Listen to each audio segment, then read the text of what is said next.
राज उद्धव ठाकरेंच्या युतीच्या चर्चांमध्ये नातेवाईकांची सुद्धा एंट्री। दोन्ही भावांमध्ये नातेवाईकांच्या माध्यमातून संवाद सुरू। सूत्रांची माहिती। लोकशाहीमध्ये कुणालाही कुणासोबतही युती करण्याचा अधिकार। ठाकरेंची शिवसेना आणि मनसे युतीच्या चर्चांवर उपमुख्यमंत्री शिंदेंची प्रतिक्रिया, तर ठोस निर्णय झाल्यावरच प्रतिक्रिया देण्याचं सुद्धा वक्तव्य।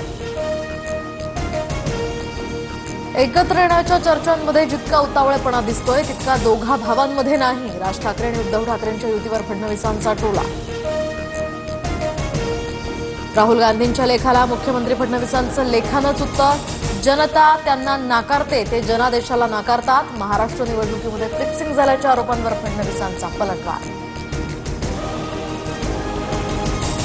महाराष्ट्रातील निवडणुकीमध्ये फिक्सिंग झालं नसेल तर माझ्या लेखातील प्रश्नांची उत्तरं द्या। निवडणूक आयोगाच्या स्पष्टीकरणानंतर राहुल गांधींचं ट्विट। महाराष्ट्रातील निवडणुकीत फिक्सिंग झाल्याचे आरोप निराधार। केंद्रीय निवडणूक आयोगानं राहुल गांधींचे आरोप फेटाळले। कोर्टात दाद मागण्याऐवजी खोटं नॅरेटिव्ह पसरवणं चुकीचं, आयोगानं सुनावलं। सामाजिक न्याय विभागाला निधी वाटपात मोठा धक्का। 401 कोटी नव्हे तर वर्षभरात 14,000 कोटींचा निधी वळवला। सामाजिक न्याय विभागातील गोपनीय सूत्रांची माहिती।